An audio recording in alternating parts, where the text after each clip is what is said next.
Imagine vanishing without a trace. Not one person, not a family, but an entire colony. 115 men, women, and children, wiped from the historical record with nothing left behind but a single word carved into a tree. No bodies, no graves, no signs of violence. Just a word that has haunted the American imagination for over 400 years. This is not a ghost story. This is not fiction. This is the very real, very terrifying, and deeply moving mystery of the lost colony of Roanoke. And what we are about to uncover will challenge everything you thought you knew about the first chapter of America. The coast of North Carolina is a place of elemental forces, a landscape defined by the relentless negotiation between wind and water. The Outer Banks, a fragile chain of barrier islands stretching for 200 miles, are not fixed in place. They are migratory, shifting and breathing with the tides.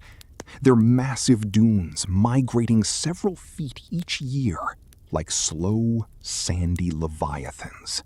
The entire geography is one of impermanence, a place where inlets open and close with a single hurricane, where a forest can be swallowed by the sea in a generation.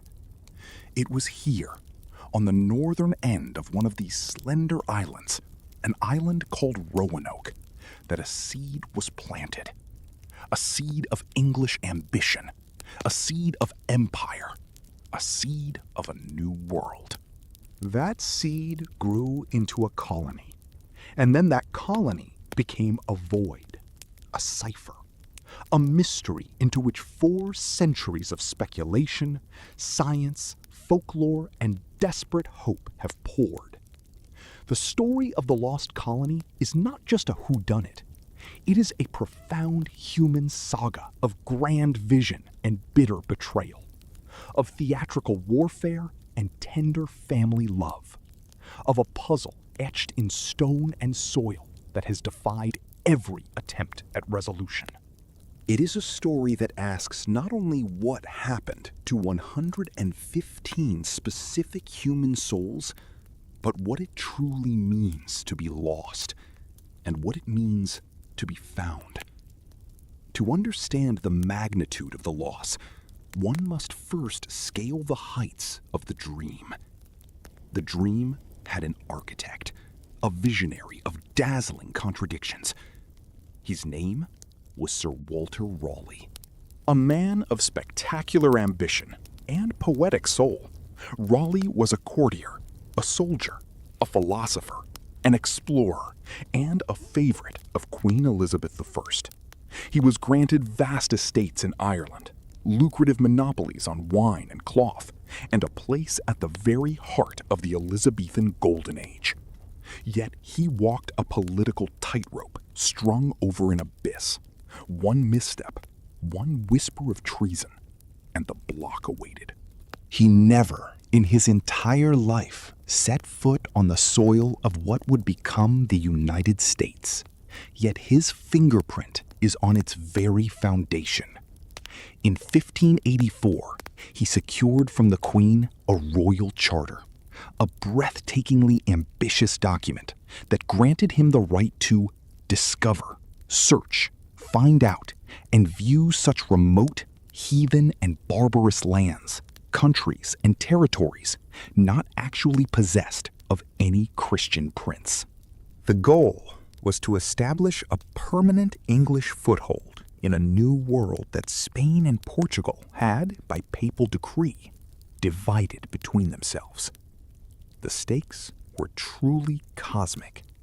This was not merely about land or resources.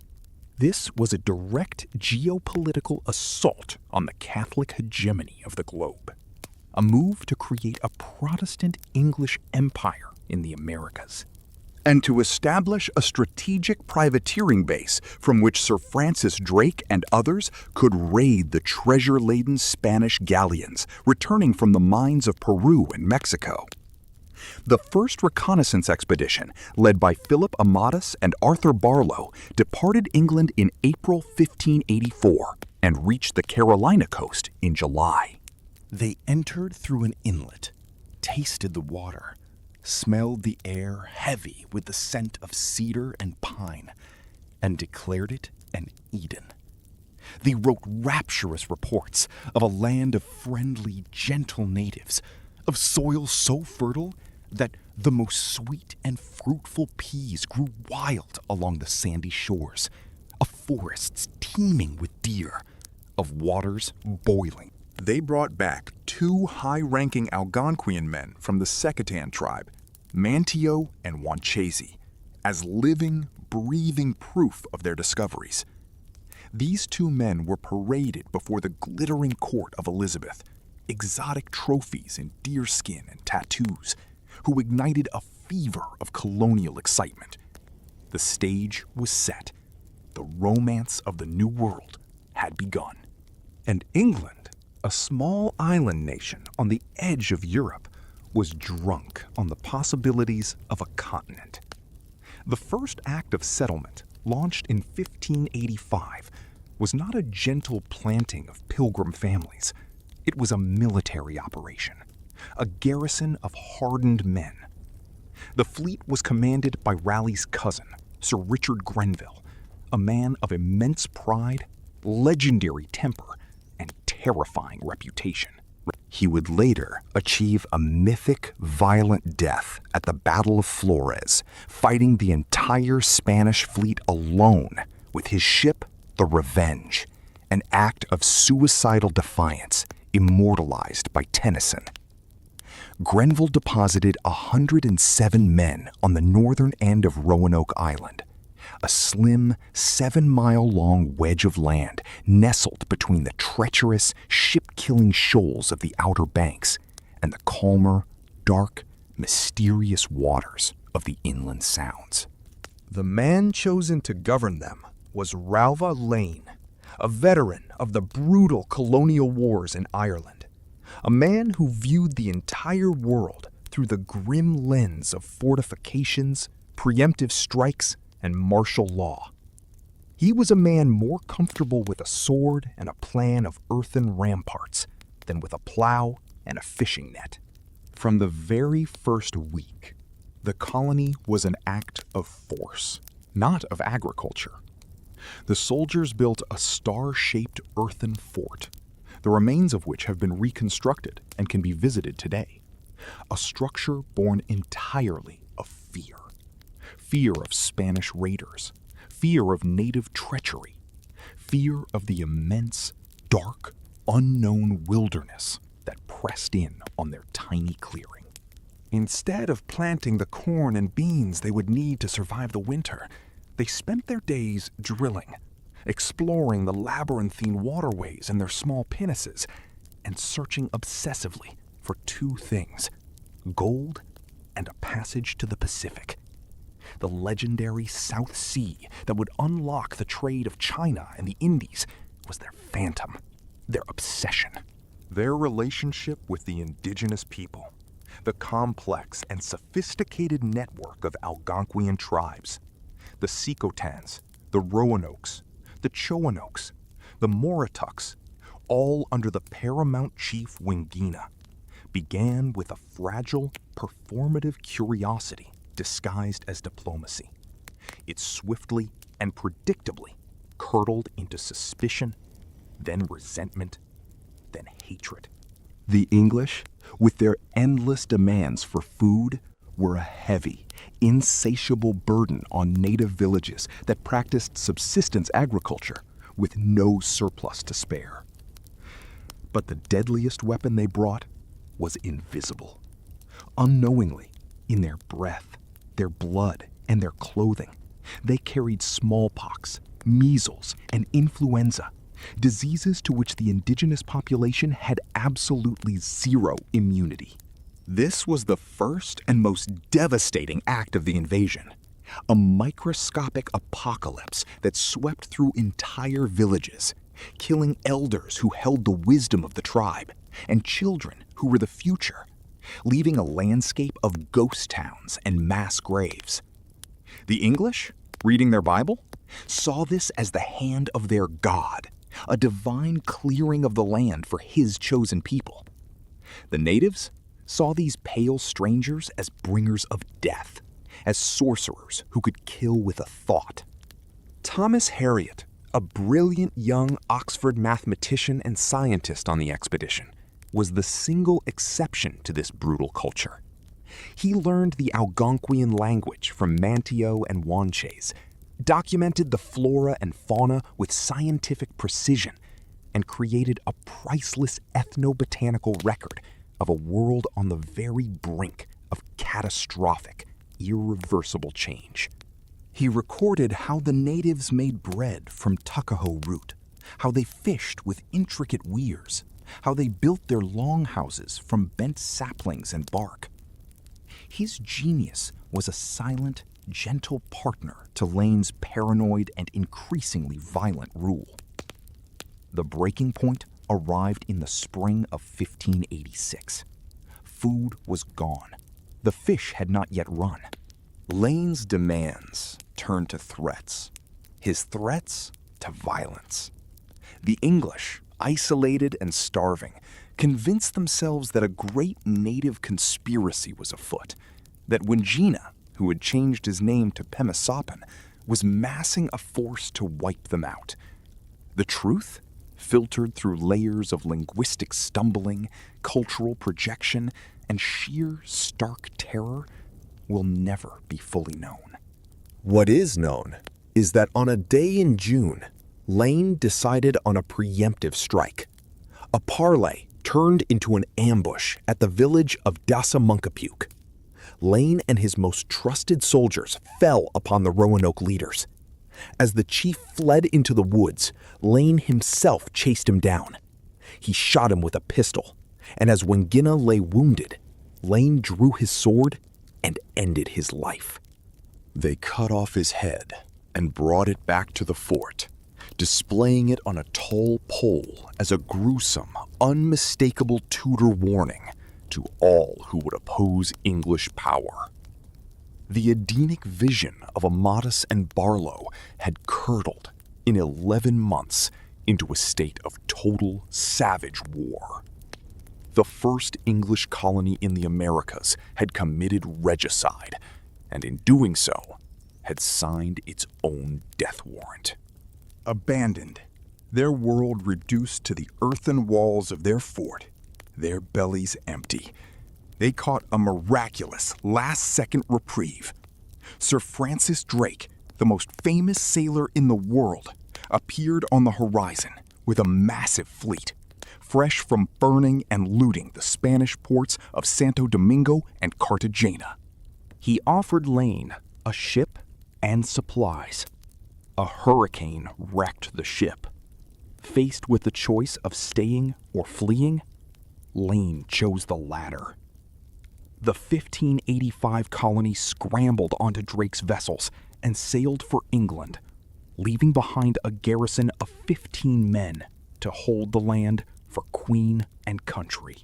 When a supply ship arrived a few weeks later, they found only bleached bones. The first Roanoke mystery, the smaller echo of the greater tragedy to come, was complete. Sir Walter Raleigh was momentarily embarrassed, but fundamentally undeterred. He was already planning his magnum opus, a second colony that would be radically different in its conception. This would not be a military garrison of transient soldiers. It would be a civilian settlement, a true seed of a new English society, a city of Raleigh in the New World. It would include entire families with women and children, a governor and a board of assistants, and a system of communal land ownership. It was a vision of a self-sustaining, godly social order planted on a virgin beachhead. The man Raleigh chose to lead this fragile experiment was John White, a gentleman artist of quiet competence and gentle demeanor. White had been the cartographer and official artist on the 1585 voyage, and his watercolor paintings, the first images of a North American world seen by English eyes, are now national treasures housed in the British Museum. He painted the village of Seckerton in meticulous detail, with its longhouses, its dance circle, its fields of corn at 3 stages of growth. He was a man of eyes and empathy, not of iron and command. In May of 1587, a ship carrying 115 men, women, and children departed from Plymouth, England. Among them were White's own daughter, Eleanor Dare, and her husband, Ananias, a bricklayer from London. This was no longer a corporate venture for nameless men. This was a family, a home, a future. They carried their possessions in wooden chests, their hopes wrapped in linen, their Bibles, and their Shakespeare. Their destination was not Roanoke at all, but the deep, protected harbor of the Chesapeake Bay, a site John White himself had mapped and admired for its strategic and agricultural potential. But the pilot of the flagship, a shadowy Portuguese navigator named Simon Fernandez, a man with a murky past and suspect loyalties, forcibly abandoned them on Roanoke Island. He claimed the summer was too far gone and the winds too contrary for further exploration. Some historians have proposed a darker, more sinister motive, that Fernandez was a secret agent of King Philip of Spain, tasked with sabotaging the English colonial project. Whatever the reason, the seed was dropped in the wrong field, a field already poisoned by the blood of Wingina. As the colonists stumbled ashore, disoriented and betrayed, they found only the bleaching, scattered bones of the 15 men left behind the year before. A grim, silent welcome that shattered the hopeful chatter of the women and children. A new life began in the shadow of the old, blood-soaked fort, but the brutal calculus of survival had not changed an iota. The colonists were still mouths to feed, with no crops in the ground, still strangers in a land that had learned to hate them. The local tribes, having learned the bitter, deadly lesson of Wingina's hospitality, were now overtly hostile, their fear transmuted into a vengeful and implacable fury. Within days, George Howe, one of White's 12 assistants, a man out hunting crabs alone in the shallows of the Sound with a forked stick, was found dead by a search party. His body was riddled with 16 arrows, his skull caved in with a wooden war club. The message was unambiguous and terrifying. It was a declaration of war, a notice of eviction written in blood. And a tragic, panic-stricken, and catastrophically misguided reprisal, John White, a gentleman acting against his every instinct, was convinced by his captains to lead a dawn attack on what he was told was an enemy village. In the gray pre-dawn mist, they attacked, firing their muskets and putting the village to the torch. It was only when the sun rose that they realized, with a horror that must have frozen their souls, that they had attacked the village of Manteo, their sole remaining native ally, the Croatoans of Hatteras Island. They had mistakenly slaughtered their only friends, a blunder of such staggering incompetence and tragedy that it effectively sealed their isolation from the entire native world. Manteo, with a grace that is almost impossible to comprehend, forgave the error. In a solemn ceremony, he was baptized into the Christian faith and declared by White to be Lord of Roanoke and of Dassamunkapuk, a feudal title that was utterly meaningless and unenforceable, a pathetic colonial fantasy that only underscored the depth of their delusion. The colonists were now utterly, profoundly, and hopelessly alone.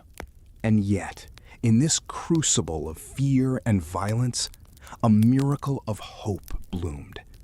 On August 18th, 1587, just weeks after their disastrous arrival, Eleanor Dare, the governor's daughter, went into labor and gave birth to a healthy daughter. She was christened Virginia Dare, named for the land of her birth, the very first English child born in the New World. Her arrival was a living, breathing, crying symbol of the entire colonial enterprise, a physical embodiment of a New England taking root in American soil. John White held his granddaughter in his arms, an immensity of love and fragile hope mixing with a terror so profound it must have been a physical pain in his chest. The colonists' desperation was now absolute. Their supplies were exhausted. The autumn was approaching. No rescue ship was coming. In a wrenching collective decision, they begged Governor White, the one man they all trusted, the one man who could navigate the treacherous politics of London as skillfully as he mapped a coastline, to return to England as their agent. He would be their voice, their advocate, the man who would bring back the ships, the supplies, and the reinforcements that would save them. The agony of his departure must have been a sorrow almost too great for a human heart to bear. As his small boat rowed him away from the island toward the waiting ship, he watched his daughter, his new granddaughter, and all 115 of his charges fade into the dark wall of the pine forest. He left them with a solemn, desperate promise to return as quickly as wind and sail would allow, and they left him with a code, a cipher of survival that would become the most famous clue in American history. If they were forced to leave the island before his return, they would carve the name of their intended destination into a prominent tree or post. If they left under duress, if danger or violence forced them out, they would carve a cross, a Maltese cross, above that name. The code was their last fragile link, a message in a bottle made of wood and hope. The world John White sailed back into was a furnace of war and apocalyptic terror. England was facing the greatest existential threat in its history since William the Conqueror, the Spanish Armada, the great and most fortunate navy. A vast crescent of 130 warships carrying 30,000 men was gathering in the port of Lisbon. King Philip II of Spain, the most powerful monarch in Christendom, had declared a holy crusade to invade England, crush the Protestant heresy, depose the bastard Queen Elizabeth. Every seaworthy ship in the realm was commandeered by the crown. Every captain, every sailor, every ounce of gunpowder was conscripted for the defense of the nation. Raleigh and Grenville were both deeply involved in organizing the defense. John White, a tiny, insignificant figure in this cosmic drama of empires and faiths, found himself utterly trapped. His letters from this period, preserved in the archives, are a raw, exposed nerve of psychological torment.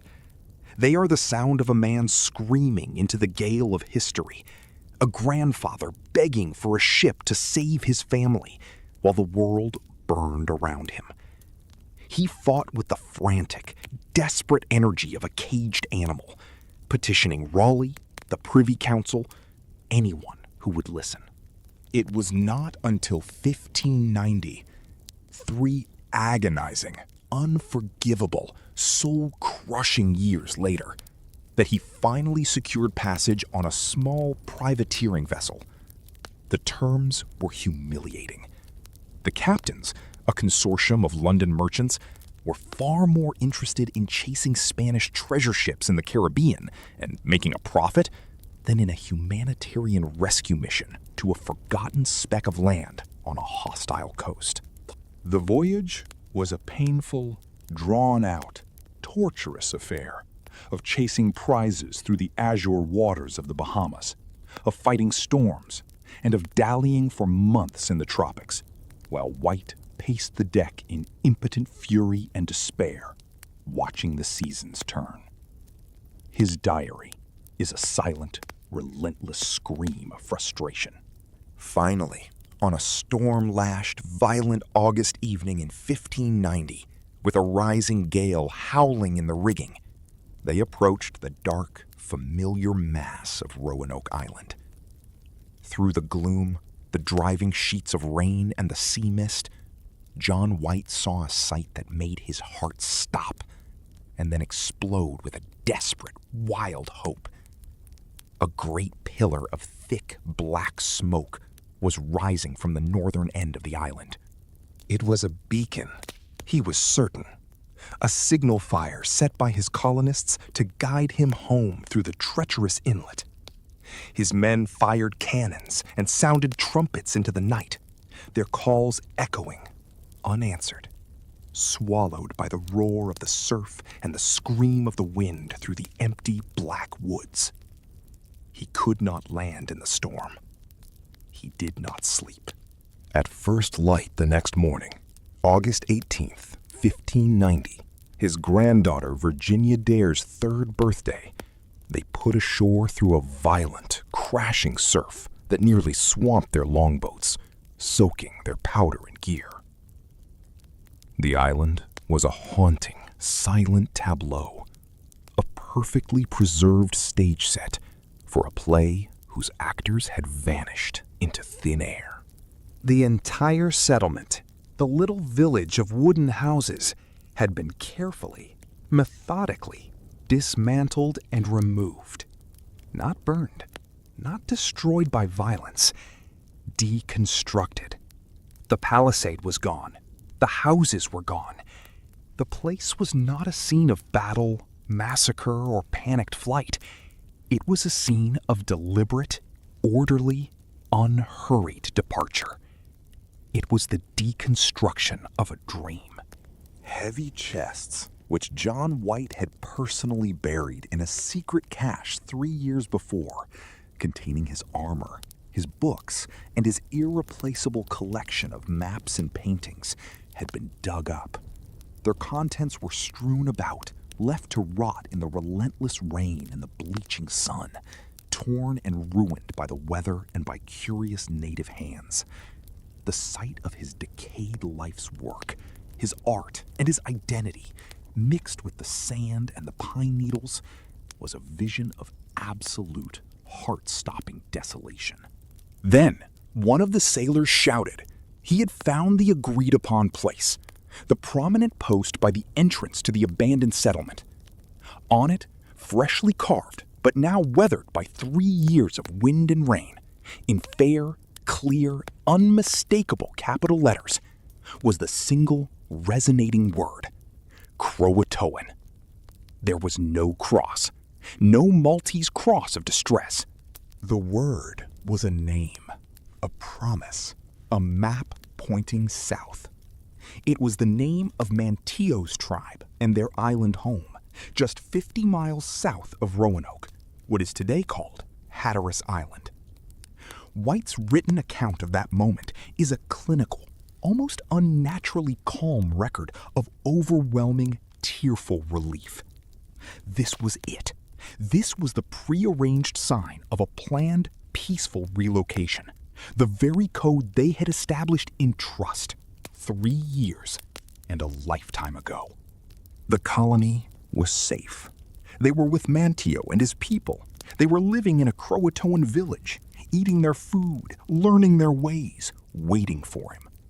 All he had to do, the only thing standing between him and the embrace of his daughter and the face of his Virginia, was to sail south.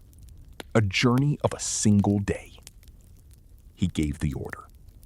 The ship weighed anchor and began to make its way along the treacherous coast.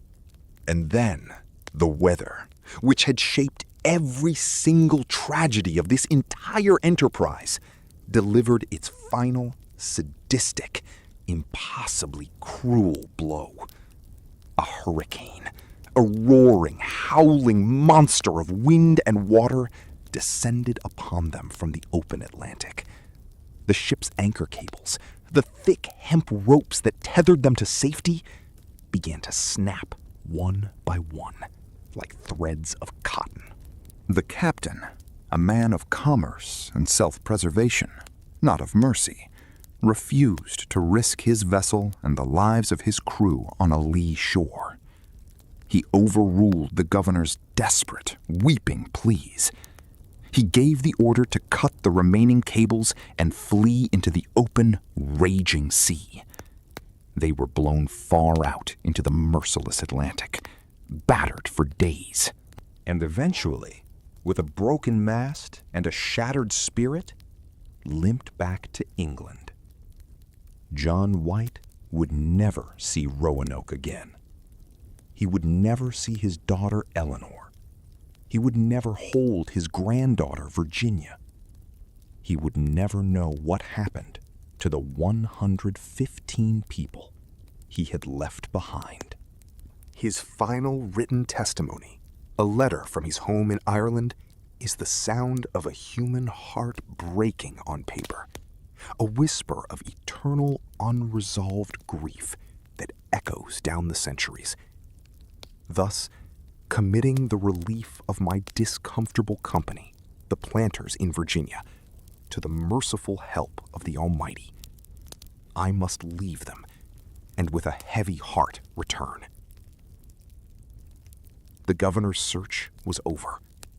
He died a broken man, haunted by a word and a ghostly granddaughter who would remain forever 3 years old in his mind. The world's search was just beginning. The lost colony did not simply vanish in a theatrical puff of smoke. They relocated, their path traced by the word Croatoan, a signpost pointing south that John White himself understood perfectly.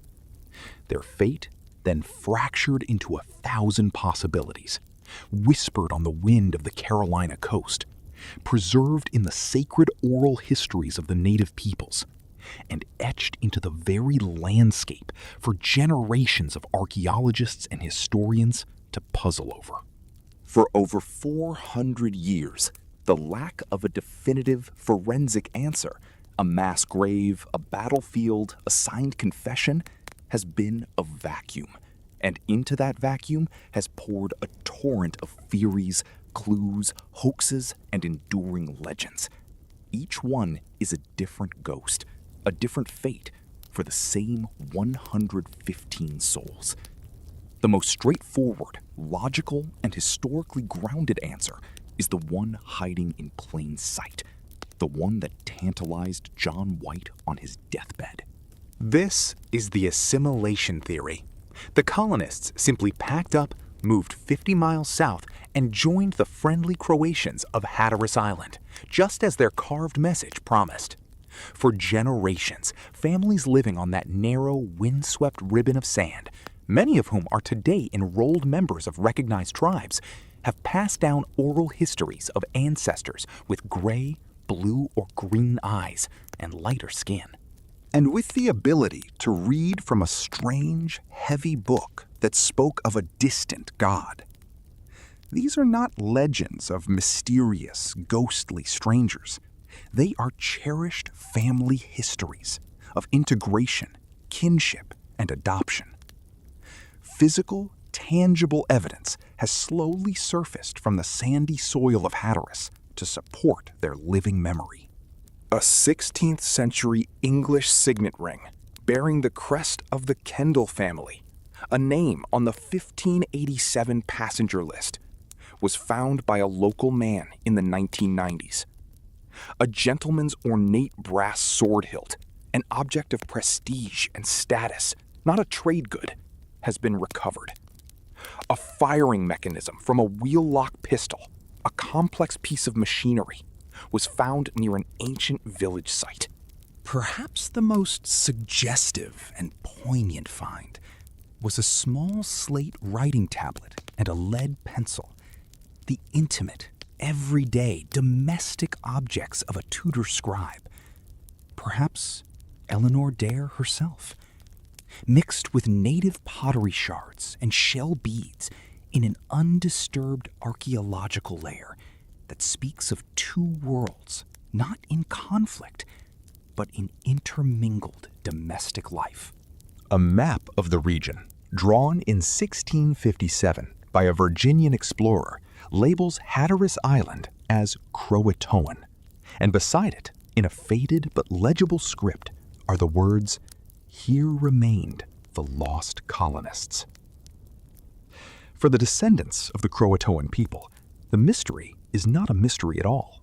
It is their family history. But the story of the lost colony does not end, nor does it begin, on the sands of Hatteras. The fate of the group was almost certainly not a single unified event, a monolithic march to a single destination. Another profound, persuasive, and archaeologically rich current of evidence pushes the odyssey of a significant portion of the colony inland, deep into the vast, tangled, mysterious cypress swamps and broad, slow-moving Blackwater rivers of mainland North Carolina. The First Colony Foundation, a dedicated group of archaeologists from the UK and the US, has for 2 decades turned its meticulous attention to a site near the modern town of Edenton, located at the head of the Albemarle Sound. They call it Site X, a placeholder name that signals the magnitude of its potential. Here, on a high, defensible bluff overlooking a creek, they have unearthed fragmentary but undeniable evidence of a long-term, permanent Elizabethan English presence inside a large native village. They have found shards of Tudor-era borderware pottery, a coarse, utilitarian type of ceramic used exclusively by the English for cooking. They found a piece of an Elizabethan rapier, a gentleman's sword. They found a copper aglet, the tiny metal tip of a shoelace from an Elizabethan doublet. These are not the scattered trade goods of a brief encounter. They are the intimate, broken, discarded domestic trash of English people cooking, eating, dressing, and living their daily lives within a native world.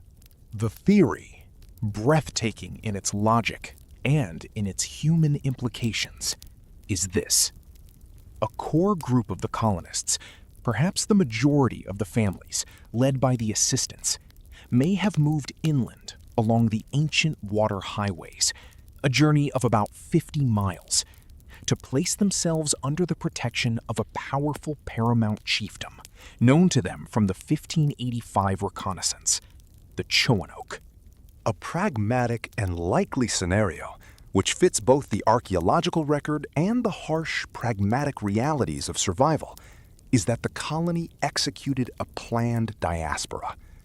A small, trusted detachment, perhaps the single men, the soldiers, or Mantillo's close friends, went south to Croatoan Island. Their mission was to keep the promise to John White, to maintain the signal post on Hatteras, and to scan the eastern horizon for a sail that never came. Meanwhile, the main body, the families with women and children who needed the most food and the greatest security, moved inland to the powerful Roanoke chiefdom, placing an entire native nation between themselves and their vengeful coastal enemies. The colony, in this view, did not vanish. It deliberately fractured into at least 2 and possibly more groups, each facing its own unique destiny, each becoming a different thread in the tapestry of early American history. And then, haunting the margins of this story like a specter, there is the shadow side of the mystery, the whispered, persistent, terrible rumors of a violent, genocidal end. When the English finally returned to the region in 1607 and established the Jamestown colony in Virginia, They were walking into the heart of a vast and sophisticated native empire ruled by a paramount chief named Wahunsanakwa, known to history as Powhatan. Almost immediately, Captain John Smith and his men began to hear dark, fascinating, and deeply disturbing rumors from their Algonquian-speaking hosts.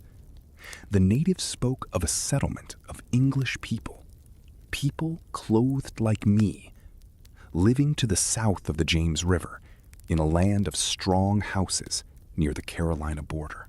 Powhatan's people claim to have encountered them, traded with them, and fought with them years before. These rumors persisted for years, becoming a strange, unresolved chord in the Jamestown Symphony. Then, years later, in the period just before his own death, Powhatan himself supposedly gave a definitive and utterly chilling account. He claimed that he personally, disturbed by a dire prophecy delivered by his most revered priests, had ordered the massacre of the lost colonists. The prophecy was stark. A nation would rise from the waters of the Chesapeake Bay, the very waters the Roanoke colonists were known to be exploring, and that nation would destroy Powhatan's vast and hard-won empire. The Roanoke refugees, having moved into that precise region, were deemed to be the prophesied existential threat. Powhatan claimed he assembled a massive war party, surrounded their settlement, and personally ordered the slaughter of every man, woman, and child. He spared only 7 people, he said, a few young children and a woman, to keep as living proof, a ghastly trophy to show to the disbelieving John Smith. Is this the final, bloody, horrifying answer? Is this the cross, the Maltese cross of supreme distress that should have been carved on the post at the abandoned Roanoke settlement? Many serious historians view the Jamestown reports with profound skepticism. They see them not as a factual historical record, but as a potent and terrifying political script, a message of overwhelming intimidation from a strategic genius. Powhatan, they argue, was looking at a new group of English intruders building a fort on his river, and he was telling them a very specific story. The subtext was clear. This is what happens to English people who settle in my territory without my permission. This is what I am capable of. Look upon the fate of your predecessors. Turn back or prepare to die. The Jamestown testimony, in this light, is a masterful piece of psychological warfare, a threat wrapped in a history lesson. The truth of the massacre account remains fiercely and perhaps permanently debated, a bloodstain on the page of history that cannot be washed clean, a ghost that refuses to be laid to rest.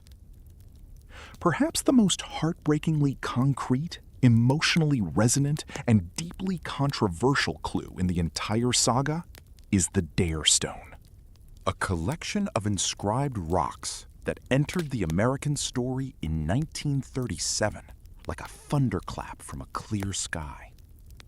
The most famous of these, a 21-pound chunk of dark quartz veined with white, was found in a swamp near the Chowan River, the very river leading to Site X, by a tourist from California who claimed he literally stumbled over it while hunting. He noticed strange marks on one side. He cleaned it. He saw words. He brought it to the history department at Emory University, and the academic world exploded. The stone was inscribed on one side with a desperate, breathless, and grammatically tortured message purportedly written by Eleanor Dare to her absent father, Governor John White. It told of a harrowing 2-year journey of starvation, warfare, and unspeakable grief. Father, Soon after yo wente for England, it began. We came hither. Indians troubled us. Then our miseries began. The inscription related, in a voice cracking with pain across 4 centuries, that her husband, Ananias Dare, and their young daughter, Virginia Dare, were dead. My child Virginia, slain with much misery. And Ananias, too, was gone.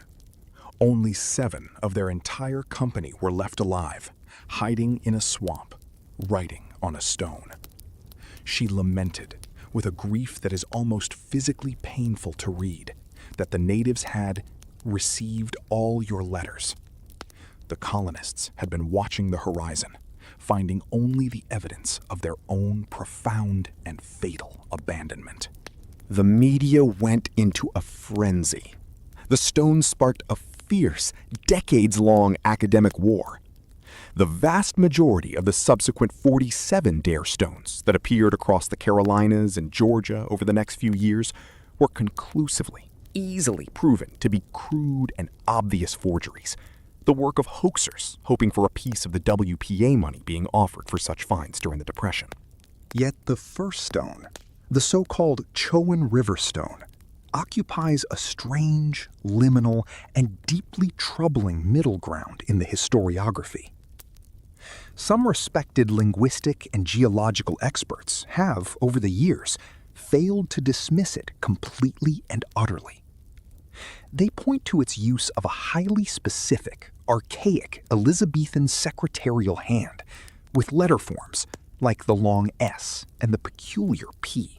That a 20th century Georgia truck farmer, or even a clever Depression-era forger, would be astronomically, impossibly unlikely to know.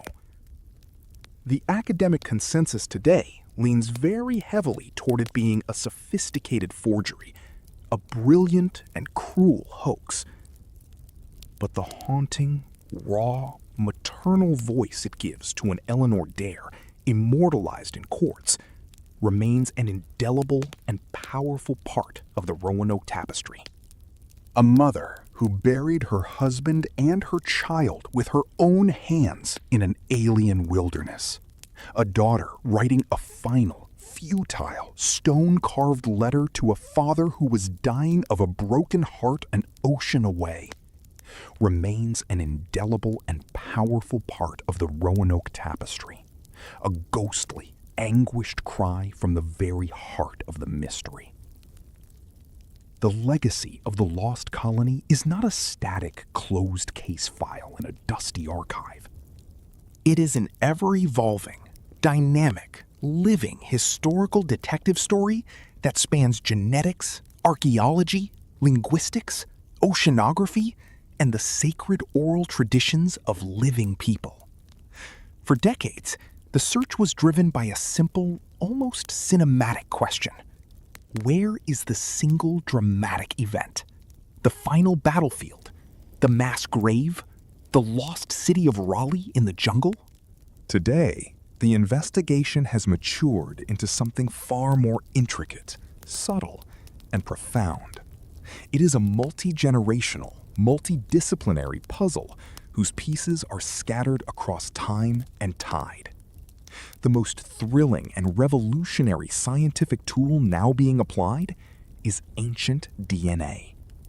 The Lost Colony DNA Project, a quiet, respectful, and deeply ethical research initiative, is not digging for bones in a single elusive pit. It is, with the full permission and partnership of the communities involved, collecting saliva samples from old, established families in eastern North Carolina, the Tidewater region of Virginia, and among the descendant native tribes. These are families with long-held, treasured, and sacred oral histories of Native American descent, but with persistent family traits: gray, blue, or hazel eyes, lighter skin and hair, and, most critically, family surnames that appear on the 1587 Roanoke passenger list: Dare, Stevens, Sampson, Berry, Payne, and others.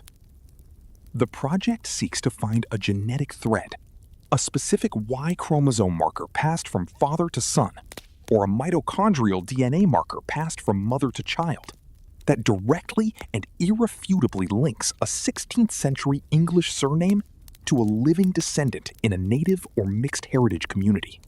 It is a search for the ultimate, scientific, and deeply moving proof that the colonists did not simply disappear into a void. It is a search for proof that they survived, not as a separate, isolated, doomed English outpost, but that they were absorbed, loved, and woven into the very bloodlines of the people who were here first. The mystery is no longer a simple childlike question of a hide-and-seek game. Where did they go? It has transformed into a profound, adult, and infinitely more beautiful and complex question. Into whom were they absorbed? And who are their descendants among the living people of this land today? The story of Roanoke is, in its final accounting, drenched in a profound, almost unbearable sense of cosmic irony. The lost colony was an experiment that, on paper, was designed to succeed. It was the first attempt at a civilian settlement with a family structure, a social contract, and a viable plan for long-term self-governance, a true seed of a nation. It failed, first and foremost, because of a single, world-altering act of horrific, indifferent timing on the other side of the globe. The Spanish Armada was the direct, mechanical, and utterly indifferent bureaucratic reason why John White could not return for 3 years. It can be argued, with powerful and compelling evidence, that the colony of Roanoke was not a victim of poor colonial planning, starvation, or native warfare. It was a forgotten peripheral casualty of the Anglo-Spanish War, a tiny settlement starved of its rescue fleet because that fleet was needed to defend the very existence of the nation that had planted it. The second, quieter, and more personally devastating irony is one of pure, tragic, successful communication. They left a note. The note was found. The note was correctly read and correctly interpreted by the single most important person on the planet. And then a hurricane closed the curtain forever. John White knew they were at Croatoan. He was 24 hours from reuniting with his family. The geography was known. The intent was stated clearly in a single word carved on a wooden post. The only thing missing was a favorable wind. They were not, in the end, lost at all. They simply ceased to be English. They stopped waiting on a windswept beach for a mast that never broke the horizon. And they chose instead to live. They chose to belong. The first English child born in the New World, Virginia Dare, did not die a ghostly, crying infant. She may well have lived a long, full, and consequential life as a native woman.